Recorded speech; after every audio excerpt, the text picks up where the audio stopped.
더 깊이 있게 뉴스 속으로 시사인이 만드는 정치라이브 김은지의 뉴스인 8월 15일 방송 시작합니다. 안녕하세요. 저는 시사인 김은지 기자고요. 오늘은 금요일, 그래서 다시 특별한 방송으로 돌아왔는데요. 오늘의 주제는 검찰개혁입니다. 윤석열, 김건희 두 사람은 구속되었지만 여전히 검찰개혁은 저희의 핵심 화두로 올라가 있는데요. 정치적 기소 그리고 제 식구 감싸기 하는 검찰에 대해서 어떻게 해야 될지 그 분야 최고 선수 두 분 모시고 이야기 나눠보려고 합니다. 두 분 안녕하세요. 네, 안녕하십니까. 네, 네, 안녕하세요.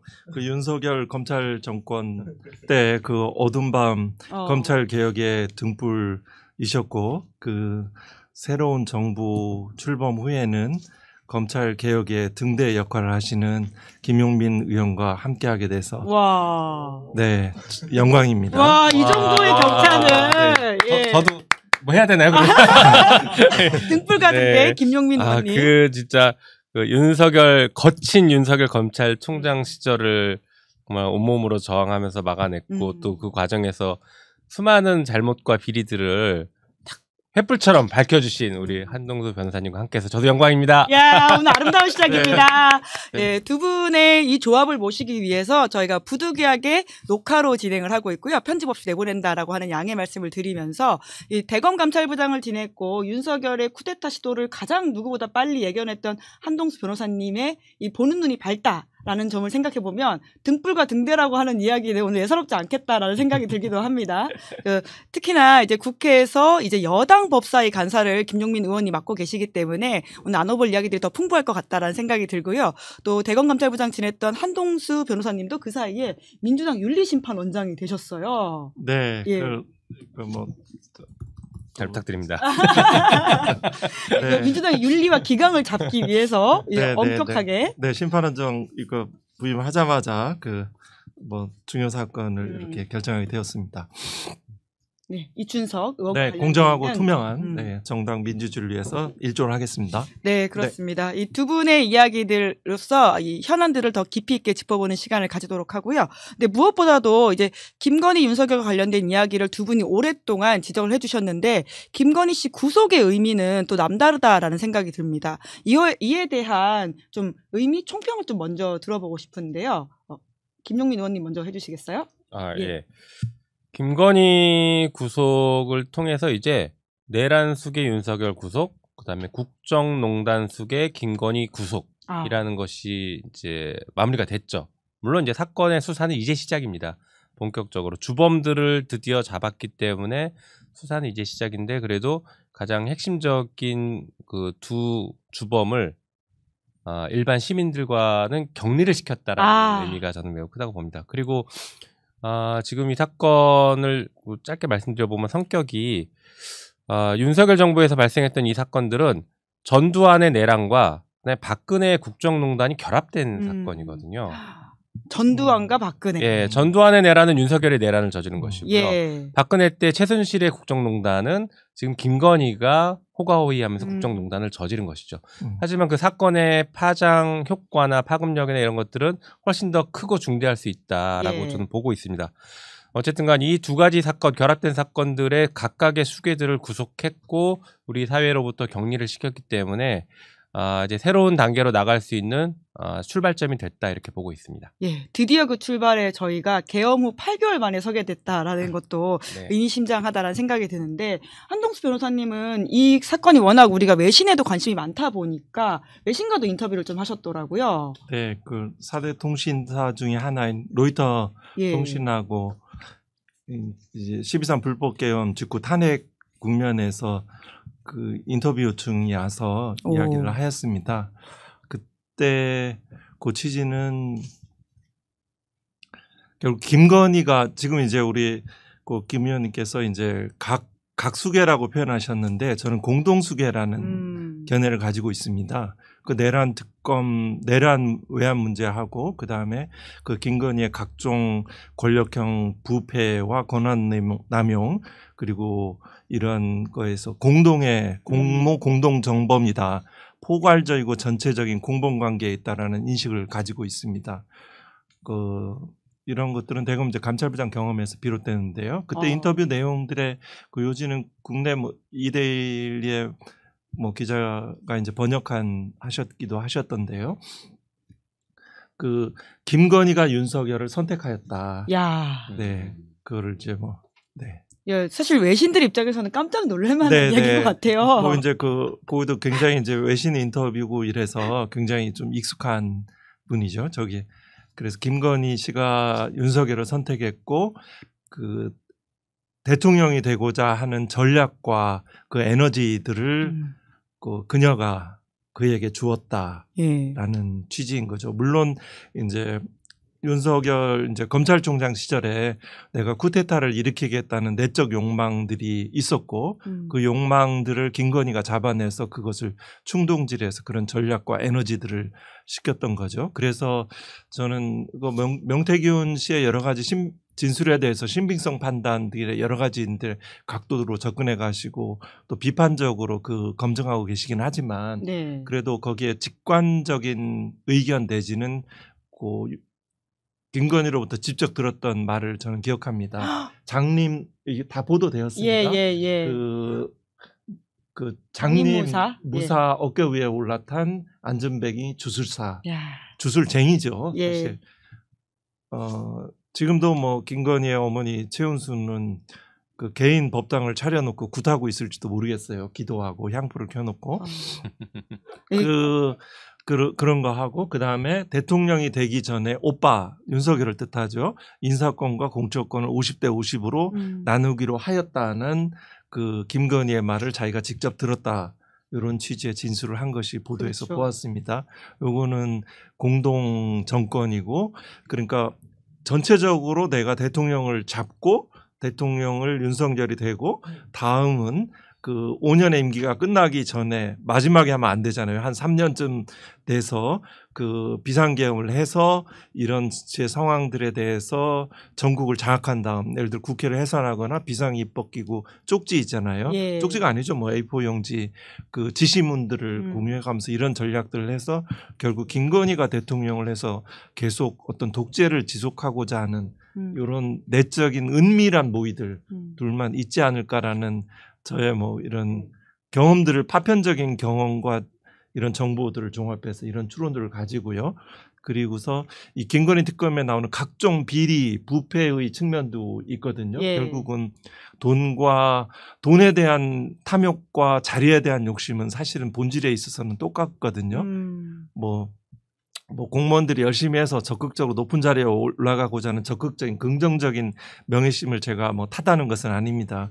그 불이한 부정한 거래로 이루어지는 돈과 그 자리에 대한 욕심을 통해서 그 궁극의 끝은 아마 이런 지점도 있을 것 같습니다. 김건희 부패의 점은 돈에 이제 해외의 국외 재산이 국외로 예. 재산이 그쪽으로 되지 않았을까? 범죄입니다. 그 특경가법, 예. 특정경제범죄, 가중처벌 등에 관한 법률이라든가 범죄수익 은닉 등 이런 부분도 김건희 특검에서 하지 않을까요? 캄보디아, 우크라이나 이런 데 공적 자금 ODA가 어디로 흘러갔는지 우크라이나 현지에서 어디로 그 돈이 흘러갔는지 우리나라도 일단 차관경제에서 경험을 했잖아요. 박정희 시대 때 미군의 원조 차관들이 다 어디로 흘러갔잖아요. 상당 부분. 이런 부분도 아마 김건희 특검이 잘 하시라고 봅니다. 모두의 긴 이야기를 하게 되었네요. 한동수 변호사님이 내란 특검이 아니라 김건희 특검을 하셨어야 된다. 민주당에서 추천을 한동수 변호사님 하셨어야 되는 거 아닙니까? 아니, 뭐 뭔가 추천이 좀 잘못됐던 거 같네요. 아닙니다. 다 이렇게 다들 현재 잘 하고 계시고요. 예. 너무 하시고 잘 하고 계셔서. 그럼요. 잘하고 계시지만 또 말씀 듣고 보니까 네. 이런 아쉬움에 약간 반농담으로 이야기를 했는데 그 김건희 대통령설과 관련해서는 김용민 의원님도 최근 그렇죠. 라디오 인터뷰에서 이야기하셨더라고요. 라디오 인터뷰해서 그게 또 시끌시끌했었는데요. 저도 전적으로 동의합니다. 이제 아까 각각의 수계라고 말씀드렸던 것은 이제 드러난 표면이고 실제 그 안으로 들어가면 실질은 공동정범이라고 보고 공동의 정권을 유지했다라고 보고 있습니다. 그러니까 아까 더 심각한 박근혜 때보다 더 심각하다라고 말씀드렸던 게 이제 그런 취지인데요. 12.3 비상계엄을 선포하고 내란을 저질렀던 목적과 왜 하필 12월 3일이었는지를 분석하면 지금 이 말씀하시는 게 저는 거기에 답이 있다고 봐요. 12.3 비상계엄 이 내란의 목적은 장기 집권 혹은 영구 독재 이것을 하기 위해서인데 누가 할 것이냐? 그것은 당연히 윤석열 뒤에 김건희를 만들려고 했던 와. 것입니다. 이게 허무맹랑한 소리가 아니라 과거 전두환 때 5공화국 탄생할 때 이 절차를 거쳐갔어요. 국회 해산시키고 비상입법기구 만들고 그다음에 헌법 개정해서 예. 대통령 직선제를 간선제로 바꿔버리고 그러면서 체육관 선거를 통해서 대통령 당선시키고 이런 방식을 했죠. 그리고 전두환은 집권 초기부터 그 구상을 했습니다. 청와대에서 공식 문건으로 나온 것인데 다음 후계자를 어떤 방식으로 지명할 것인가. 후계자 지명 문건이 나와요. 그 지명 문건에 보면은 나이는 어느 정도가 적당하고 성격은 어떤 사람이어야 되고 이 사람이 전두환 퇴임 이후에 전두환을 어떻게 잘 모셔야 될지 그 관계는 어떻게 할 것인지 이런 것을 구체적으로 담은 문건이 나옵니다. 그래서 그런 문건에 따라서 여러 가지 찾다가 결국에 찾은 게 노태우였던 것이죠. 예. 그랬더니 이렇게 흐름을 보면 윤석열과 김건희는 내 다음은 김건희가 대통령이 돼야 돼라는 흐름을 만들었을 것이라고 저는 봅니다. 5공화국의 그 사례들을 그대로 따라가고 있었기 때문에요. 예. 와, 그러면 왜 12월 3일이냐? 시기가 또 중요할 수 있는데 윤석열이 얘기했던 것들이 사실은 시기와 관련될 수 있어요. 뭐 민주당의 뭐 폭거 입법 폭주고 뭐 탄핵을 계속했고 예산을 삭감해서 열받았다도 있지만 사실은 명태균 수사가 굉장히 강하게 옥죄오고 있었거든요. 명태균 사건은 윤석열도 직접 관여가 되지만 김건희도 관여가 돼 있고 또 김건희 주가 조작 사건 역시 수사 요구나 필요성이 굉장히 높아졌기 때문에 수사를 무마시키고 수사를 더 이상 받을 필요 없이 끝내버리자. 예. 그래서 비상계엄 통해서 이게 친위 쿠데타를 해서 권력을 확실하게 장악한 다음에 국회 해산시켜버리고 나에 대한 수사 요구를 다 묻어버리겠다. 이 목적으로 그때 12월 3일을 택한 것이라고 봅니다. 사실 뭐 주술적인 의미의 12월 3일도 있었겠죠. 하지만 정치적인 의미의 12월 3일은 그들에게는 되게 중요한 날이었던 거예요. 그런 수사 요구가 특히 명태균이 12월 3일쯤에 기소가 구속 기소되면서 또 특검을 요구를 했고 그다음에 황금폰을 민주당에게 제공하겠다라는 취지의 얘기를 그 무렵에 했고 그다음에 추경호 원내대표에 대한 뭐 20억 수순가에 대한 그런 의혹들이 그날 막 제기가 됐거든요. 맞아요. 그러니까 엄청나게 수세에 몰린 날이었어요. 그래서 저는 12월 3일을 택했다라고 보고 있습니다. 그런데 지금 말씀 듣고 보면 문득 생각나는 게 김건희 씨는 이 비상경을 몰랐다라고 윤석열 씨가 계속해서 주장을 하고 있지 않습니까? 뿐만 아니라 김건희 씨는 그날의 알리바이를 가지고 있어요. 어딘가를 다녀왔다라는 건데 그럼 이건 어떻게 봐야 될까요? 이것도 뭐 그냥 해석인데요. 그날 이제 뭐 병원을 다녀왔다는 거잖아요. 성형외과를 다녀왔다는 것으로 알려져 있는데 그것도 조금 더 확인해 봐야 됩니다. 그런데 그 직전에 조태현 국정원장과 소통한 내용이 나왔죠. 그런 증거들이 나왔고 12월 3일 비상계엄에 성공했다 치면 12월 4일은 어떤 날이 되겠습니까? 윤석열과 김건희는 일종의 국민 대관식을 치른 날입니다. 무섭네요. 네, 맞아요. 12월 4일 날 대국민 메시지를 내야 되냐면 전면에 등장해서 메시지를 낼 때 저는 김건희가 그 옆에 서는 자리를 만들기 위해서 준비했다라고 봅니다. 그래서 어차피 그 시간은 잠시 비워두고 다른 데 가서 다음 날을 준비하기 위한 어떤 것들을 했던 게 아닐까라는 의심들을 정치권에서 많이 했습니다. 윤석열과 김건희 두 사람은 그 구체적인 아마 검찰 내의 중요 사안들 자신의 뭐 자기가 연루된 사건이든 간에 구체적인 부분에 서로 공유하고 때로는 윤석열 자신의 결정을 김건희가 바꾸는 적도 꽤 이제 뭐 보도를 통해서 대통령실도 마찬가지였다고 하고요. 비상계엄 뭐 당일날 무슨 절도나 이런 뭐 폭력 뭐 이런 뭐 강도 이런 뭐 살인 범행이 아니고 우발적 범행이 아니고 장기간 계획된 이런 계획이니까요. 이거를 뭐 당일날 어디 뭐 성형외과 갔다고 해서 본인이 빠져나갈 것은 아닌 것 같습니다. 그래서 내란 특검에서 내란 행위의 그 내란과 외환도 같이 연결되긴 하는데요. 그 배경과 동기가 무엇인지 그 중요 임무 종사자의 철저한 조사를 통해서 거기에 대한 그 기획자 누구의 머릿속에서 나왔는지 이런 부분이 좀 밝혀져야 할 것 같습니다. 그 점이 밝혀지지 않으면 그 조은석 특검은 아주 아주 정당한 평가를 덜 받을 것입니다. 네. 내란의 기획과 그리고 그 목적이 제대로 밝혀져야 된다. 그리고 누가 이런 것들을 저질렀는지 네. 진짜 아주 현실적인 네. 합리적인 추론이라고 저도 생각합니다. 네. 그리고 지금 김건희 특검이 신병을 확보하고 있긴 하지만 내란 특검이 불렀을 때 그럼 또 가서 조사를 받고 네. 최상병 특검이 불렀을 때 조사를 받고 이렇게 해야 되는 상황이겠네요. 네, 그렇다고 봐야죠. 그렇죠. 네. 근데 이제 김건희 씨는 상대적으로 그래도 지금 특검 조사를 구속 이후에도 받고 있는 모양새인데, 근데 윤석열 씨는 굉장히 대조적인 모습을 보이고 있거든요. 그러니까 우리가 이미 봤지만 체포영장 집행을 거부하는 과정에서 정말 볼썽사나운 상황들이 있었고, 이거를 지금 결과적으로 집행을 못하고 있는 모습인데, 이거에 대해서 또 국민들의 분노가 꽤 있거든요. 어떻게 보십니까? 글쎄요. 일단 김건희가 출석하라고 얘기 안 해줘서 버티고 있는 것 아닐까 싶은 자조적인 그런 생각이 드는데, 사실은 이제 법조인 관점에서 보면 윤석열도 좀 부족하긴 했지만 법률가 출신이니까 법조인 관점에서 보면 어차피 무기징역입니다. 무기징역 그 밑으로 떨어질 수가 없어요. 윤석열 입장에서는 협조하나 협조하지 않나 어차피 무기징역이 최하한이기 때문에 그냥 마음대로 있는 겁니다. 될 대로 되라. 그렇죠. 저는 그게 기저에 깔려 있다라고 보고 있고, 자기가 협조해서 이게 무죄가 나올 가능성이 있거나 아니면 형량이 조금이라도 깎일 가능성이 있으면은 협조를 하려고 하겠죠. 근데 그게 전혀 가능성이 없다라고 보여지고, 오히려 그렇다라고 하면은 저렇게 막 나가면 사형 선고라도 해야 되는 거 아니냐, 이제 국민적 분노가 올라올 수 있는데 거기에 대해서는 아직까지 크게 고민하지 않는 것 같고, 또 할 테면 해봐라 약간 이런 마인드도 있는 것 같습니다.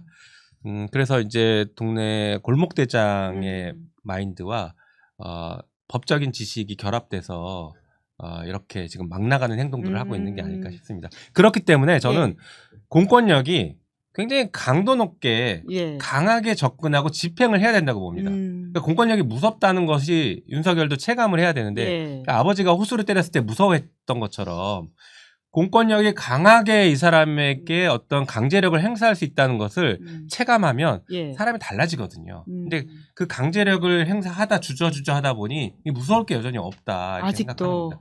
국민 눈치는 원래 안 봤던 사람이고, 그러면 법적으로 강제력을 집행하는 공권력 행사라도 있어야 되는데 그것도 없으니 무서울 게 지금 없는 거죠. 잃을 것도 없고. 네. 윤석열 그렇게 할 수 있습니다. 두 눈을 바라보고 유죄 판결을 내면 지금 계속 어리석고 미련한 결정들을 계속 할 텐데요. 유죄의 무기징역에 처한다라는 선고를 받으면 특검은 사형을 구형할 가능성이 있겠죠. 그런 무기징역을 받으면 그제서야 하고, 뭐 윤석열 하나를 두렵게 만드는 거는 뭐 그리 어렵지 않은 일일 수도 있습니다. 그런 생각이 들고요. 다만 그 김건희와의 관계를 생각하다 보니까 이런 생각도 드네요. 김건희 형량은 계속 올라가고 있습니다. 김건희 형량도 무기로 접근해 가고 있습니다. 김건희 형량도 무기로 접근해 가고 있나요? 네, 그냥 예를 들어 부패 범죄 하나만 보더라도 그 내란죄의 저는 이제 공범으로 보는 입장인데요. 내란죄도 이제 조금 더 밝혀지고, 뇌물수수죄 하나만 보더라도 뇌물수수죄에 대해서 공범으로 보면 그 형량 자체가 수뢰액이 크기 때문에 무기 또는 10년 이상이거든요. 범행 부인하고 증거인멸 행위하고 그 개전의 정들이 보이지 않기 때문에 아주 복합적인 다수의 경합범죄들이 있어서 그 자체만으로도 장기형을 피하기가 어렵고요. 거기에서 내란죄의 공동수계라는 점들이 밝혀지거나 또 최혜병 그 직권남용 관련해서 자신의 삼부특검 관련 또 이런 부패적 동기들, 즉 그것도 역시 이제 공범의 것들이라면 그 무기 역시 마찬가지로 그쪽으로 계속 그 게이지가 올라가고 있다라고 이렇게 생각이 듭니다. 뭐 조금 시간이 경과되지 않은 일이긴 하지만 그 말씀하신 대로 그 법치의 핵심은 판사가 발부한 영장이 집행이 안 되면은 그거는 법치가 기초가 되는 측면이긴 한데, 또 한편 또 약간 또 이런 생각도 했습니다. 그 김건희 특검의 어떤 적법 절차, 그 인권 부분들에 대해서 결국은 지금 최근에 그 목걸이 진품을 가지고 있으면서도 영장 실질심사까지 쭉 가지고 있다가 이 영장을 목표를 달성해 냈잖아요. 김건희 특검이 참았다. 네. 그러니까 조금 뭐 그거 수갑 채워서 뒤로 들고 나오는 것들은 뭐 여반장 같을 수 있는데요. 그거에 대해서 의지가 부족했다라기보다는 뭐 약간 또 여러 가지 복합적인 시간이 더디 걸리더라도 인권과 적법의 절차들을 조금 고려한 요소가 있을 수도 있겠다라는 생각이 언뜻 스쳐가긴 했습니다. 저도 기본적으로 법은 엄정하게 영장 집행돼야 된다는 입장입니다. 그래서 구치소 내에서 좀 얘기가 뭐 내러티브 형식으로 계속 이어지는데요. 좋습니다. 예. 구치소 이야기 안 그래도 하려고 했거든요. 그게 보면 이제 뭐 구치소장이 왜 그랬을까? 예. 자연스러운 진행. 네, 생각을 좋습니다. 구치소장은 이제 내년 이제 정년 퇴임을 이제 앞두고 있는 사람 같고 나이를 보니까 그리고 구치소장의 재량이 많이 있고 구치소장은 대략 그 마치고 나면 대형 로펌이라든가 중형 로펌에 가서 전관 뭐 검찰 출신 변호사 있는 데라든가 가서 또 취직이 되거든요. 그 역할이 구치소장도 있거든요. 전관 이후를 받나요? 이걸 뭐라고 해야 될까요? 그 역할이 좀 있는 거죠. 되게 제가 뭐 법원을 나와서 검찰도 경험해보고 변호사도 해보면 이 법원보다 다른 행정 영역들의 영역에서 또 수사기관의 영역에서 훨씬 더 이 전화 변론도 많이 하고요. 윤석열이 제 앞에서 얼굴 빨개진 적이 한 번 있거든요. 전관 특혜 얘기하니까 전화 변론 이런 거 문제 있는 거 아니냐고 그러니까 그때 제가 처음으로 후한무치라고 하는데 그때 경험했던 적이 있어요. 그러니까 전화 변론들이 이 정당화되고 꽤 많이 있더라고요. 행정기관도 그런 점에서 구치소장도 역할이 분명히 그래서 이제 테이블에 있다. 어떤 가석방 심사위라든가 장소 변경 접견이라든가 또 뭐 의무 나가는 거라든가 방 배치 엄청 크네요. 이런 부분에서 재량적 영역이 많고 이런 분들은 그러니까 수용 조건 전반에서 재량이 많이 있는 거죠. 여러 가지 있고 뭐 등급 매기는 것도 뭐 수용 평가도 뭐 ABCD 뭐 매기는 그런 것도 있어서 그게 다 가석방이나 형집행정지 뭐 이런 데 의견이 될 수 있거든요. 엄청 큰 권력인데요. 사면시장에서도 과거에 무슨 검사 출신 변호사가 아주 생각할 수 없는 거액의 돈을 한꺼번에 현금으로 받았다는 확인되지 않은 소문도 들은 바 있습니다. 이 정집행 영역에 있어서 이 불투명한 부분도 한번 법무부에서 한번 들어보는 기회들이 있으면 옆에 법사위 간사 계시니까. 그럼 이제 조금 이제 모든 일에 이제 순서가 있으니까요. 지금 이제 뭐 집중하시는 일들이 따로 있으실 것 같습니다. 뭐 이런 생각도 좀 듭니다. 김건희와 윤석열의 관계를 생각을 해보면 김건희 사건에 관해서는 감히 얘기할 수 없는 거죠. 그냥 침묵뿐이지 않을까? 그리고 윤석열과 김건희의 공유되지 않은 어디까지 얘기하고 어떻게 진술할 것인가에 대해서까지 아주 내밀한 부분까지 변호를 통해서 서로 연결되겠죠.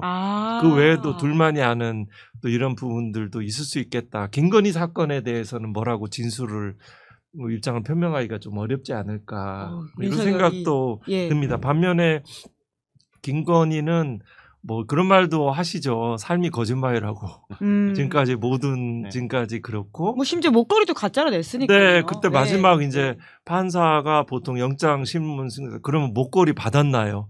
그러니까 참다 긴 시간들을 한 후에 이제 이렇게 핵심적인 질문 하나를 하는 거죠. 예전에 윤석열 구속될 때 그 비상입법기구는 무엇인가요? 물어본 것처럼 단 하나의 질문. 사안의 핵심처럼 이런 거를 기다리다가 경청하다가 질문하는 데 대해서 목걸이 받았습니까? 하니까 누구한테요? 뭐 그러니까 누구한테서라도요. 그러니까 받지 않았다고 하잖아요. 그러고 나서 그 직전에 진심으로 죄송하다고 사과한 사람이 가서 전면 부인한 거잖아요. 거짓말인 거잖아요. 사과 자체는 그 기자들 앞에 오는 그 약간의 각도가 큰 인사조차도 거짓인 거잖아요. 그 많은 분들이 그러니까 뭐냐면 그리고 또 한편으로 최은순 모녀와 또 뭐 김충숙이의 존재도 머리라고 이렇게 추론하시는 분도 있더라고요. 많은 거짓말들을 하였는데 그래도 사건의 결론은 결국은 오락가락하고 불일치하는 진술에 결정되는 것이 아니었다. 검찰 내에서의 무슨 뭐 그 변론이 있잖아요. 그 내부적인 변론. 뭐 이런 통해서 이루어질 수도 있고 다른 힘과 세력에 의해서 어떤 부패의 이런 것으로 결정된다라고 그런 것들이 이루어졌다는 그런 경험적인 판단도 있을 것 같고 판사 해보셔서 더 그렇게 근데 거죠? 재판하면 눈에 보입니다. 거리가 가까워서 그 법대는 이제 화정 못하고 나오잖아요. 민낯으로 구속 피고인은 구속피고인 보이고 그 사람의 표정 동작은 잘 보입니다. 잘 보이고 아니, 법대를 같이 하자는 법률안도 제출을 변호사 주셨던데 출신이시니까. 네, 한 근데 15... 형사법정은 아직은 하지 않는 것으로 좀 얘기를 하고 있는 단계입니다. 네네. 법정을 평평하게 만들자. 네, 좋은 말씀하신 법안이네요. 이런 게 있어서 아무튼 말씀드리죠. 네네. 그 15도 쪽에서 보면 잘 보입니다. 그래서 잘 보이고 이제 그런 속에서 그렇게 만약에 그런 태도가 다 보입니다. 오히려 정말 뭐 화무시비록 얘기도 얼마 전에 했는데 그렇죠. 코끼리 얘기 같아서 안 하려고 했는데 그렇게 하면은 그게 정말 판사가 그 말하면 저게 뭐냐 자기 본래 정말 여러 가지 생각이 그러게요. 듭니다. 아무것도 아닌 사람이 무기로 올라갑니다. 무기로 본인이 올라간다. 권한의 정점에 올라섰다는 그 무의식적인 반증이잖아요. 예. 그렇죠? 뭐 여러 가지. 방금 내용 혹시 궁금해하시는 분 계실까봐 말씀드리면 또 한동수 변호사님이 검찰개혁 법안들을 열심히 보고 사법개혁 법안들을 보고 계시는데 우리 또 김용민 의원님께서 이 그 법대가 지금 모두에게 평등하지 않고 판사가 더 위에 있는 그런 드라마 보면 나와 있는 상황들이 있잖아요. 네. 그런 것들을 좀 평등하게 만들자라는 법안 내셨던 거죠? 맞습니다. 그러니까 사법개혁의 핵심은 국민 주권이 사법부에도 관철돼야 되는데 상징적인 조치인 것이죠. 법대가 주권자를 내려다보는 구조, 판사가 주권자를 내려다보는 구조이다 보니까 주권자인 국민들이 재판을 받으러 가서 자기 할 말을 못하고 벌벌 떨다 오는 것이죠. 그런데 이제 민사사건 같은 경우에는 다 대등하게 만드는 게 맞는데 이제 형사사건 같은 경우에 방금 말씀하신 이 피고인을 계속 관찰해야 되고 거짓말해야 되는지에 대한 필요성 때문에 이 부분에 대해서 어떻게 할지를 더 지금 논의하고 있는 단계입니다. 맞습니다. 되게 좋은 법안이고요. 또 그걸 알아보시니까 좋네요. 한 말씀 더 드리면 저는 이제 그 검찰 그 사법개혁과 관련돼서는 이제 국민주권주의 실현 방법은 그 국민이 직접 재판에 참여하는 이런 고민들은 그 핵심적인 것이라고 하는데 주요 5대 과제에서는 상정이 안 됐더라고요. 지금 우리 김용민 의원님은 기본적인 정신과 방향성에 대해서 아주 이해가 남다르셔서 이런 법대의 높이 같은 거 하고 그다음에 그 대법원을 그 지방으로 이전해야 된다. 이런 부분들은 굉장히 그 아주 중요한 지점들을 건드려 주신 것 같아요. 그런 측면들이 있고요. 또 하나는 현재 그 말씀 나오신 김에 그 법대 지금 현재 검사와 피고인이 서로 마주보는 구조로 되어 있습니다.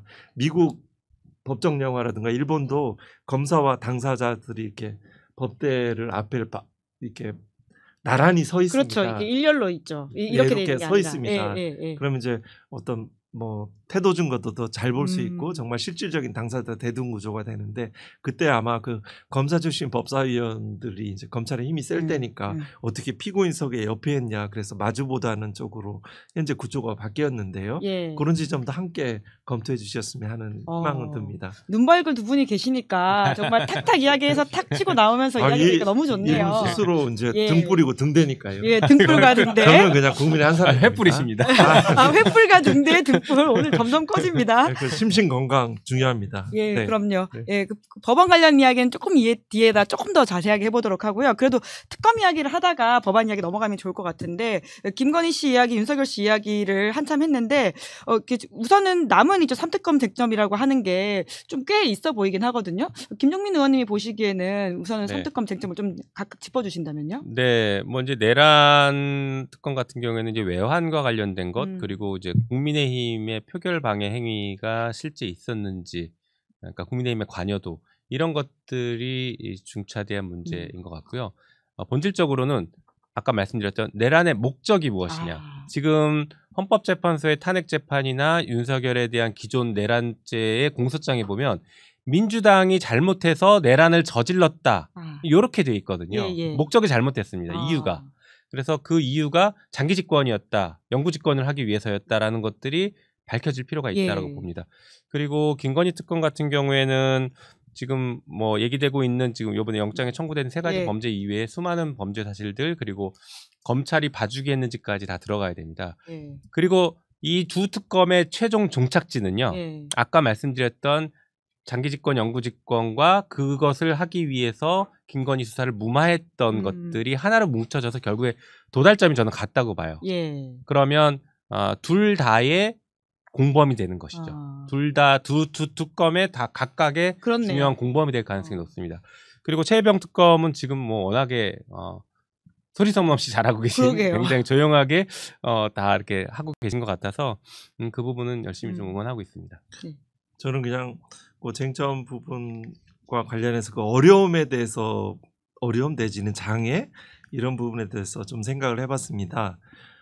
뭐 수사기소 분리도 결국은 뭐 이념적으로는 정말 이제 정상화하자는 취지이긴 하지만 또 한편 실제적으로는 정관 비리들이 존재해서 결국은 공정한 결정을 못 내리는 구조를 혁파하자는 취지도 있습니다. 그러니까 그 많은 힘 있고 돈 있고 권력 있는 사람에 의해서 그 서민과 약자의 피해가 돌아오는 사태를 막자는 취지도 있는 것 같습니다. 이 각 특검 다 잘해주시고 계시고 정말 고개에 드시면서 이렇게 힘내시고 기력 떨어질 때 하셨으면 좋겠습니다. 뭐 그 이 내란 특검에서는 정당과 검찰에 대한 수사가 장애가 좀 있을 것 같고요. 벌써 그러고 있죠. 네, 김건희 특검은 그 돈에 관련되는 측면들이 좀 많아서 그 정관 변호사들이 변호가 이루어질 수도 있을 것 같습니다. 김건희 윤석열 씨한테 정관 변호사들이 여러 가지 붙을 이제 것이다. 뭐 이런 측면들이 그런 것들이 좀 장애가 있을 수도 있을 것 같고요. 그거는 최근에 그 서희건설 뭐 희차가 3개로 서희 그러면 김건희 합치면 너희건설일까 뭐 이런 생각도 그냥 혼자 들었습니다. 사투리 약간 거기에 대해서는 충분히 이제 그 무슨 뭐라고 했죠?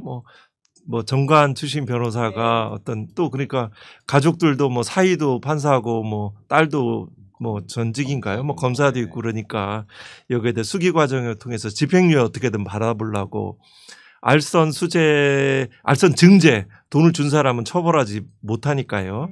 형법의 규정이 없으니까요. 내지는 자수감면을 받아서 어떻게든 경한 처벌을 받기 위한 전략적 선택인가 생각도 들긴 하는데요. 그런 식으로 뭔가 사건의 본질을 뇌물수수죄의 공범으로 가느냐 알선수재죄의 단독 범행으로 가느냐는 굉장히 큰 차이거든요.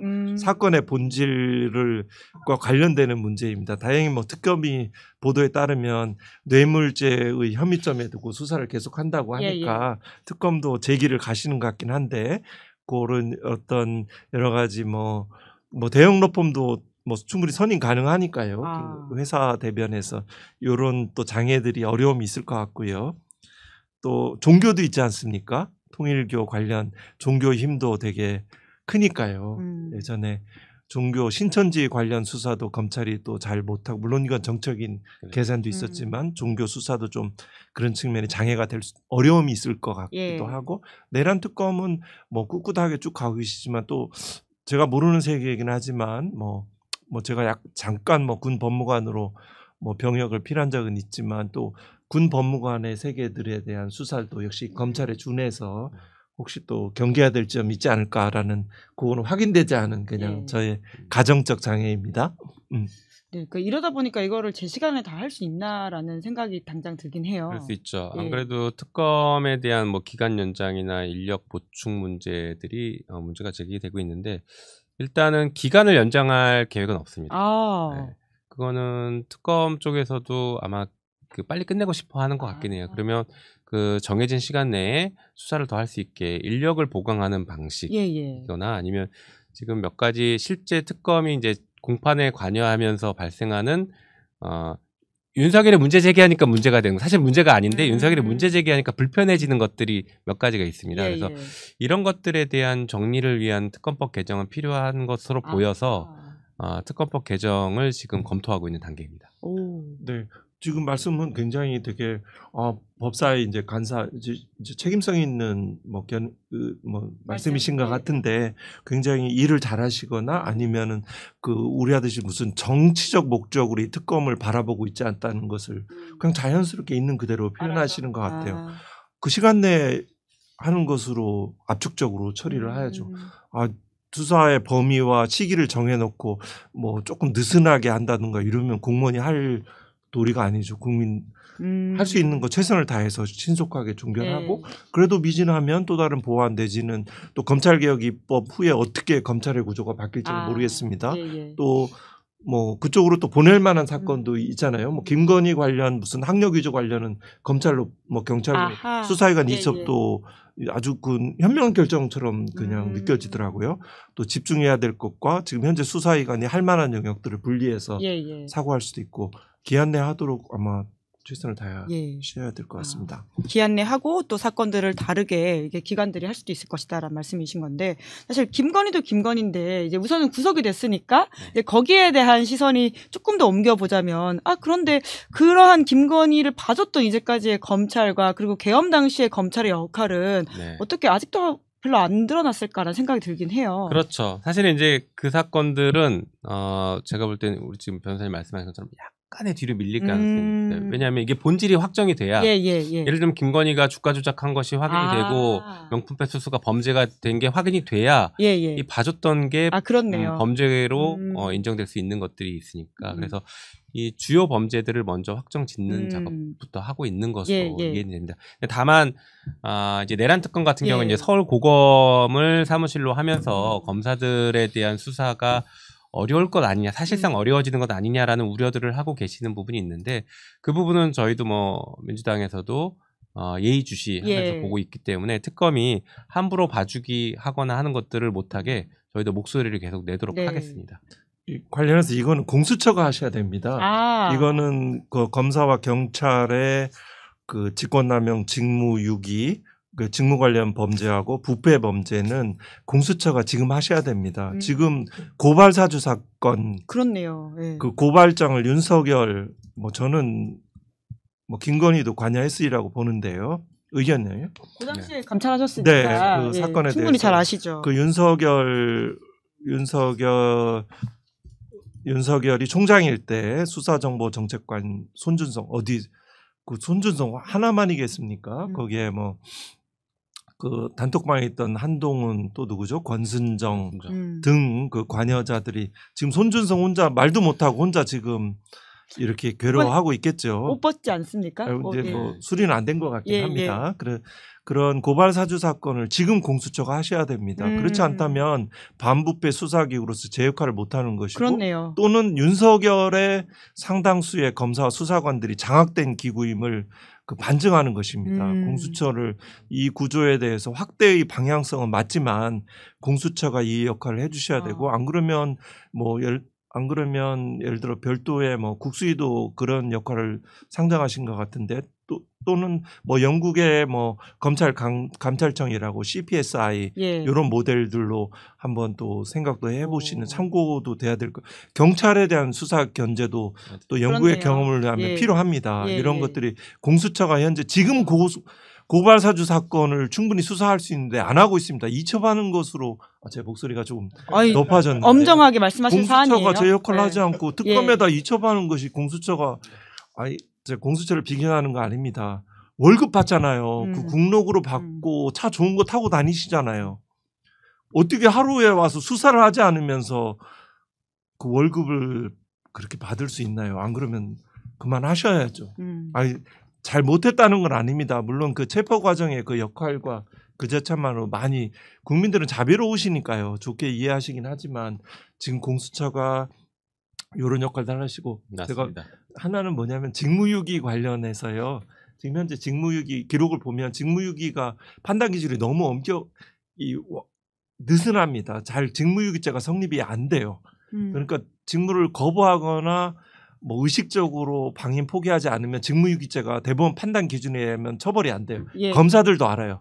적당히 일을 해요. 수사보고서 신문 하나 붙여놓고 일해요. 나 안 한 거 아니야. 뭐라도 했어.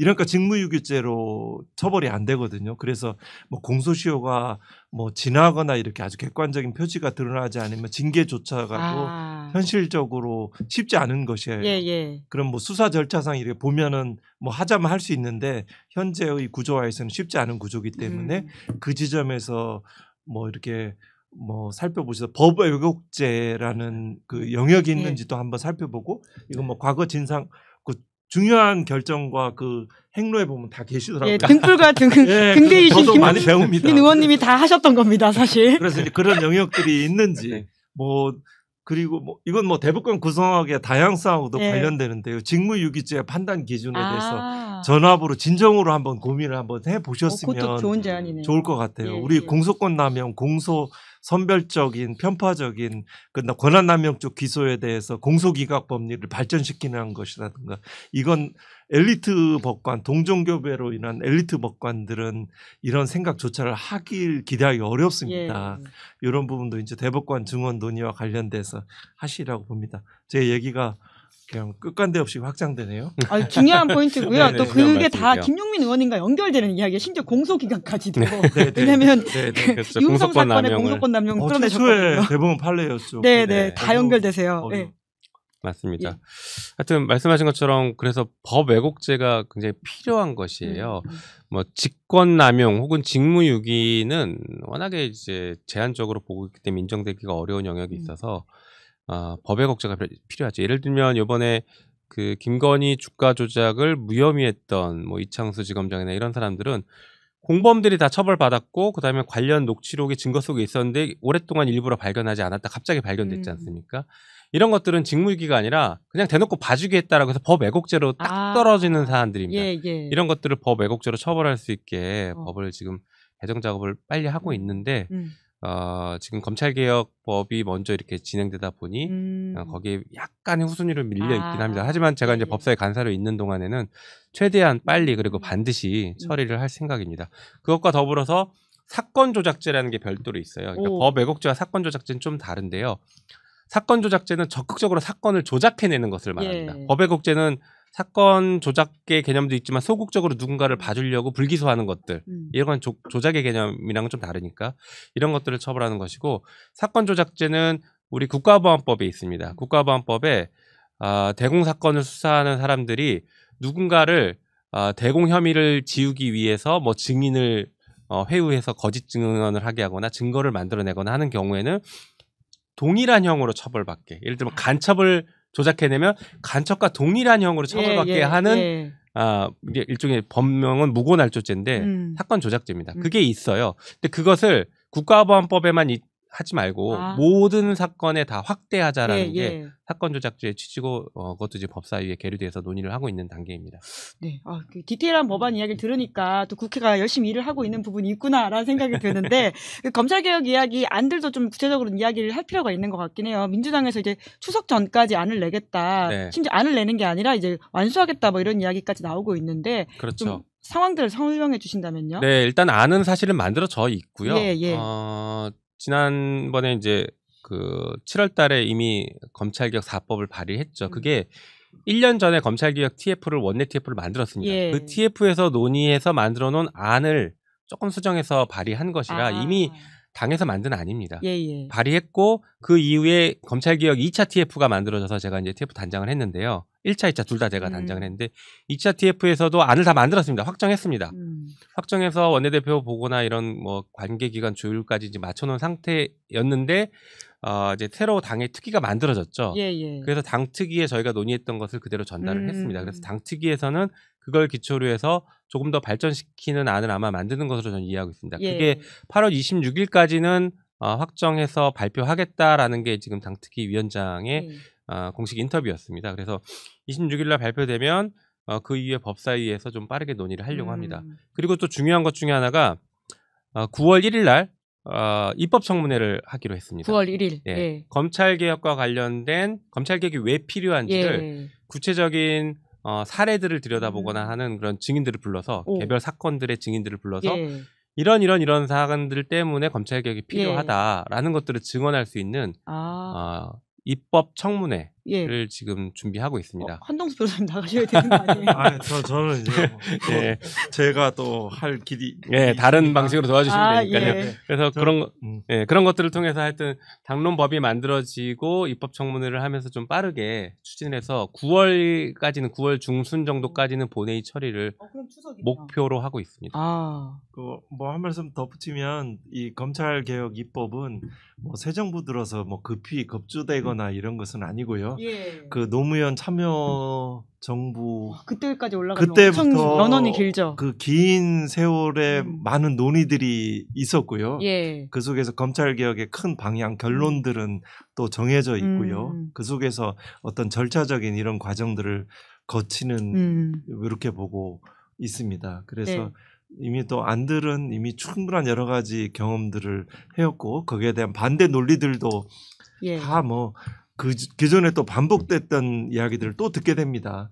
뭐 사법 시스템 이런 말들은 검찰에서는 사실은 사법이란 말을 쓰면 안 되거든요. 예. 사법은 법원에 그렇죠. 그런데 예. 의식적으로 형사사법 시스템에 큰 변화가 오는 것처럼 아. 의식적으로 사법 시스템 예. 뭐 이런 그 나가는 검사들이 그런 말 쓰더라고요. 뭐 큰 이렇게 뭐 사법 시스템에 큰 변화가 온다, 부작용이 생긴다, 서민의 피해가 온다, 뭐 네네. 정치적인 목적이다 이런 것들 또 신중한 고려를 해야 된다. 심지어는 대법원까지 그런 입장을 예. 표명하던데요. 그건 다 검찰 개혁을 원하지 않는 예. 이런 그 반대 논리들 과거에 많이 예. 나왔습니다. 네. 근데 그런 이야기들에 대해서 조금 일부 반박을 좀 그럼 왜 그런 이야기가 나온다고 보세요? 뭐 이제 일종의 기득권 카르텔이라고 뭐 쉽게 얘기할 수 있을 예, 것 예. 같아요. 이게 검찰이 수사권이 없어지면 그러니까 기득권의 관점에서 보면 굉장히 큰 법률 시장이 쪼그라듭니다. 아. 엄청난 시장이 예, 줄어들죠. 예. 그래서 그런 문제가 일단 있을 수 있고 그리고 이제 그 불필요한 논거들을 만들어서 검찰 개혁을 하는 게 나중에 국민들한테 되게 불편함을 가져온다라는 것들을 막 이제 호도하는 것이에요. 예.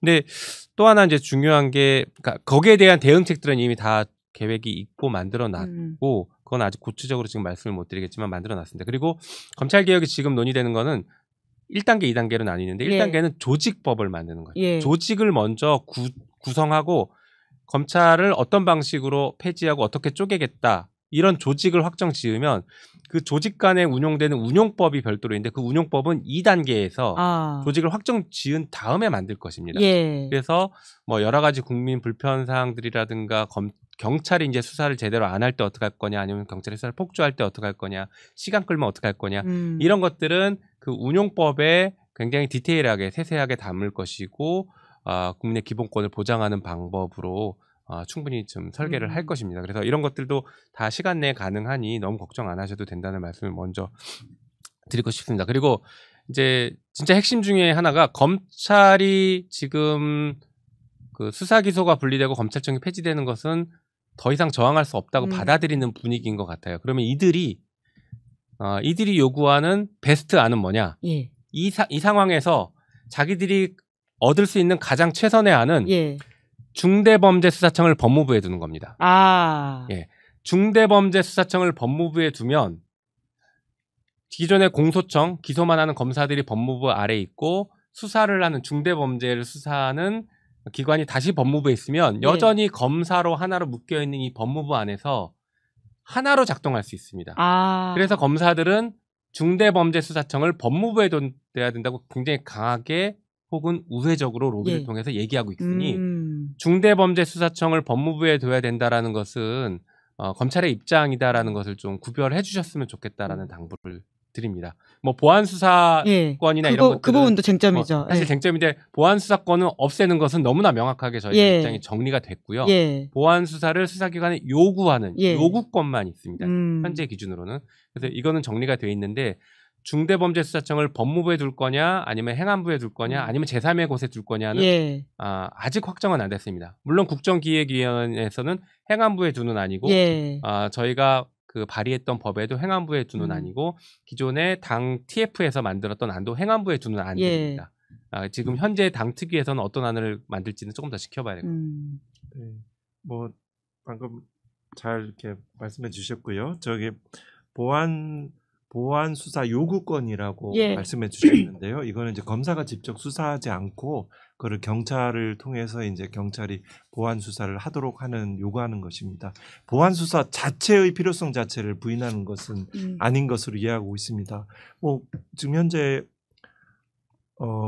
영장을 청구하거나 공소 제기, 공소 유지를 할 때 필요한 보안 수사들이 필요하긴 하죠. 그런 부분들에 대해서는 경찰로 하여금 하도록 하는 거죠. 상호 협력 관계 하에서 예를 들어 중요 사건 같으면 경찰이 조사할 때 가서 지켜볼 수 있습니다. 참여해서 보고 저의 혼자 생각하는 그런 풍경입니다. 그런 그런 것들인 것 같고요. 그런데 그 또 한편으로 보면 지금 이제 운용은 이제 절차법도 이제 아마 운용의 영역에서 포괄해서 말씀하시는 것 같은데요. 형사소송법 관련되는 부분도 이렇게 돼야 될 것 같습니다. 그러면 검사의 피의자 신문 조서는 어떻게 할 것이냐. 네네. 이제 미국 같은 경우에는 뭐 피의자 신문 조서를 직접 작성하지 않고 그냥 메모를 하거나 녹음하거나 이렇게 해서 이제 자료를 쓰이고 뭐 피의자 뭐 이런 형태의 것들로 이제 이루어지고 있는데요. 그럼 검사 작성의 피의자 신문 조서는 형사법 영역에서 없어지는 것이냐, 뭐 이런 측면들 아주 세부적으로 디테일한? 이제 예. 디테일하게는 뭐 충분히 많은 예. 뭐 하실 것으로 보입니다. 예. 근데 이제 보통 하는 이야기가 그럼 경찰은 어떻게 믿냐, 경찰은 어떻게 견제하냐 이런 부분에 있어서 보안 수사권이 필요하다 이런 주장들을 하는 거잖아요. 게다가 뭐 그럼 거학척결에 있어가지고 이 경찰이 믿을 수 있는 거냐라는 식의 말도 있는데 그건 어떻게 보세요? 그러니까 경찰 수사기관, 경찰을 포함한 수사기관을 어떻게 견제할 거냐는 두 가지 관점을 이제 상정을 해야 됩니다. 수사기관이 막 권한을 남용해서 폭주할 때, 막 사건도 조작하고 폭주하고 막 여기저기 압수수색 막 다 들어가고 할 때 어떻게 견제할 거냐? 그거는 검찰의 영장 청구권으로 다 견제 가능합니다. 기소권으로 견제가 가능합니다. 예. 문제는 경찰이 해야 될 수사를 안 하고 막 봐주고 있을 때 어떡하냐? 예. 김건희 봐주듯이 봐주기 할 때 소극적으로 수사를 안 하고 있을 때는 어떻게 견제할 거냐? 이게 사실은 현재 시스템에서는 비어 있는 영역이 될 수 있거든요. 그리고 시간 끌어서 지연되고 하는 것, 이런 것들에 대해서 몇 가지 이제 대비책들이 있는 것이고요. 핵심은 수사기관들이 여러 개가 생기면서 상호 견제하고 상호 경쟁하는 시스템으로 만듭니다. 물론 그러다가 보면 또 피의자의 인권이 막 침해되고 여기저기 다 불려다니는 거 아니냐라고 할 수 있는데 이런 것들을 조정해 주는 게 국가수사위원회라는 걸 상정해 주는 겁니다. 그래서 어느 한쪽에서 봐주기 수사를 일방적으로 할 수 없는 구조를 만드는 것이죠. 여러분들이 이제 말씀하실 때 경찰을 어떻게 믿느냐 이 얘기 되게 많이 하세요. 그거 전적으로 동의하는데 그러니까 권력을 분립하는 겁니다. 이게 철학적인 논쟁인 거죠. 그 대한민국 국가기관 중에 가장 신뢰도가 낮은 데가 어딘지 아십니까? 국회입니다. 국회가 제일 낮아요. 그런데 우리 헌법 법치주의 국가라고 하잖아요. 모든 영역은 다 법에 의해서 집행이 되고 만들어지고 돌아가야 되는데 그 법을 어디서 만듭니까? 국회가 만들어요. 그리고 우리 헌법 기관 중에서 그러면 어떻게 보면 가장 중요하고 기관의 역할을 하는 것이 국회인데 가장 못 믿는 기관에 가장 중요한 기능을 줬어요. 왜? 다른 데서 견제해서 국회가 함부로 날뛰지 못하게 만드니까 그게 가능한 겁니다. 권력은 어차피 믿지 못해요. 놔두면 부패합니다. 그러니까 상호 견제하게 만들어서 그것을 통제하는 방식으로 가야죠. 그래서 경찰을 못 믿기 때문에 못 준다가 아니라 경찰은 다 못 믿습니다. 물론 검찰도 못 믿고. 그러니까 경찰과 검찰과 다른 수사기관이 서로 견제하게 만들어주는 게 국민한테 가장 이로운 제도다 이렇게 얘기할 수 있습니다. 이게 뭐 지금 구조화에서도 이제 국민들이 이제 좀 우려하시는 부분은 특히 이제 고소고발 사건 같은 경우에 신속하게 수사가 이루어지지 않고 또 적극적으로 증거 수집 등을 안 하는 것이거든요. 그냥 지금 현재 검찰의 수사과 조사과 같은데 피해자가 다 만들어주고 이렇게 해야지 어떻게 수사가 진전될까 이런 상황들에 관해서 조금 더 이제 적극적으로 수사기관들이 좀 하시라고 이렇게 생각됩니다. 그리고 저는 이제 영장 청구권 말씀하셨는데 결국은 그 검찰 개혁의 완성은 헌법의 개정으로 이어질 것 같습니다. 개헌해서 독점적인 영장 청구권 일제히 잔재거든요. 사실은 넓게 보면 그 뭐 5.16 쿠데타 후에 영장 청구권을 다루기 쉬운 검찰에 이제 그 박정희가 이제 부여한 것이지요. 지금 뭐 형사 재판에서 배심자가 채택되지 않는 것도 일제 식민지 때는 뭐 이 조선에 대해서는 아예 생각을 안 했거든요. 자기들을 일본 땅에는 하면서 이렇게 좀 국민들을 좀 낮추어 보는 이런 전체적인 구조들을 좀 하나씩 극복해가는 새로운 세상을 만들어가는 과정인 것 같습니다. 중국은 독점적인 영장 청구권이 개헌을 통해서 그 폐지될 때 요 검찰 개혁들이 조금 더 완성에 다가가지 않을까 생각이 됩니다. 네. 국정위도 개헌과 관련해가지고 1순위로 냈기 때문에 그 말씀도 충분히 염두에 두면서 저희가 개혁 과제들을 봐야 될 것 같고요. 그런데 이제 많이들 걱정하시는 게 이제 문재인 정부도 검찰 개혁에 누구보다 진심이었던 정부였지만 결과적으로 윤석열이라고 하는 사람을 탄생시키다 보니까 사람들이 검찰 개혁에 대한 또 아픔 기억과 실패에 대한 좀 이야기들이 있지 않습니까? 잘 복귀해야지 잘할 수 있을 텐데 그때는 왜 그랬다고 보십니까? 저도 이제 그때 딱 국회에 들어갔을 때였잖아요. 그리고 저는 검찰 개혁을 하겠다라고 국회를 들어갔던 사람이었는데 막상 들어가 보니까 의지가 없었어요, 사실. 네. 밖에서 보는 것과 달리 내부에서 적어도 국회 내부에서는 검찰 개혁의 의지가 별로 없었습니다. 그래서 검찰 개혁법을 제가 검찰청 폐지법을 1년차 때 국회의원 1년차 때 냈거든요. 도저히 이대로 둬서는 아무것도 안 되겠다 싶어서 검찰청 폐지법을 1년차 때 그냥 과감하게 던져버리고 내고 그다음에 공소청 설치법을 같이 그냥 발의를 했습니다. 그러니까 이제 검찰개혁 뭐 특위 만들어지면서 검찰개혁 논의가 조금 진행되다가 또 지방선거 앞두고 선거 앞두고 이런 거 하는 거 아니야 하면서 못하게 했고 그리고 나서 또 그다음에 이제 하려고 했더니 대선 앞두고 또 하면 안 돼 해서 또 못하게 했고 대선 끝나고 나서 진짜 급하게 간 것이었죠. 그래서 생각보다 의지가 없었던 거 그리고 내부에서의 저항과 반대가 굉장히 높았습니다. 근데 그 저항과 반대는 검찰개혁을 하지 말자라고 아무도 얘기 안 해요. 검찰개혁에 다 동의합니다. 심지어 조모 의원마저도 검찰개혁에 누군지 아시겠죠? 검사 출신. 네, 검찰개혁에 동의합니다. 그런데 지금은 아니라는 식으로 다들 얘기를 해요. 그러니까 검찰개혁을 결국에 못하게 하는 것이거든요. 그게 지금은 아니래 항상. 야, 지금은 하면 안 되고 선거 앞두고 하면 안 되고 이것도 검토해야 되고 이것도 신중하게 봐야 되고 이런 것도 신중하게 봐야 돼 라고 하다 보니까 아무것도 못하게 되는 거죠. 그리고 등자 중자 가지고 그때 개혁법 할 때 시끄러웠지 않습니까? 6대 범죄를 2대 범죄로 낮추면서 부패, 경제, 범죄 중 대통령령으로 정하는 것이라고 해서 한정하려고 했는데 국힘이 난리쳐서 결국에 부패, 경제, 범죄 등 대통령령으로 정하는 범죄 이렇게 했죠. 그때도 제가 정말 난리 쳤습니다. 난 법사위를 빼달라. 내가 이렇게 할 거면 나를 법사위에서 빼고 나 빼고 논의하시라. 나는 도저히 이거 동의할 수 없다라고 했더니 그때 선배 의원들이 저를 어떻게 설득했냐면 그거 가지고 나중에 윤석열이나 한동훈이 장난치면 탄핵시키면 되지 뭐가 걱정이냐 이렇게 얘기를 했어요. 그래서 탄핵 그럼 약속하는 거냐 했더니 약속하겠다라고 했죠.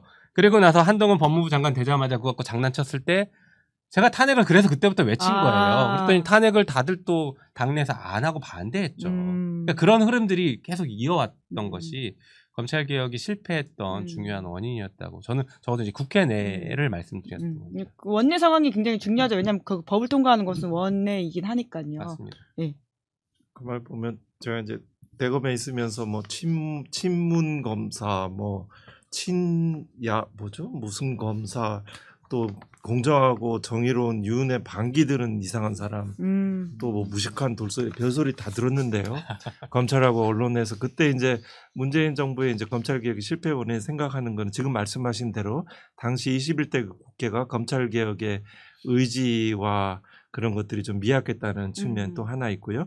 또 하나는 현재 이제 국회도 마찬가지고 또 대통령 그 당시에 청와대도 그 검찰의 어떤 본질 또 검언 유착을 통한 기득권 세력의 저항을 그 본질들을 제대로 인식하지 못했고 또 통제하지도 못했다. 뭐 윤석열이 쉽게 말해서 막 그냥 우리 하는 얘기로 막 검사들이 막 개긴다, 저항한다 이러면 그냥 그래 알았어 하고 끌려다니는 형국으로 이어진 측면이 있고요. 생각하는 것보다 검찰은 강고하게 전현직 검사들이 연결돼 있고 언론의 것들이 많이 있습니다. 지금 일시적으로 현재 그것들이 이제 침묵하는 거죠. 수사 기소에 뭐 대체로 다 동의하는 것처럼 얘기하지만 속의 내용들은 다 다른 것처럼요.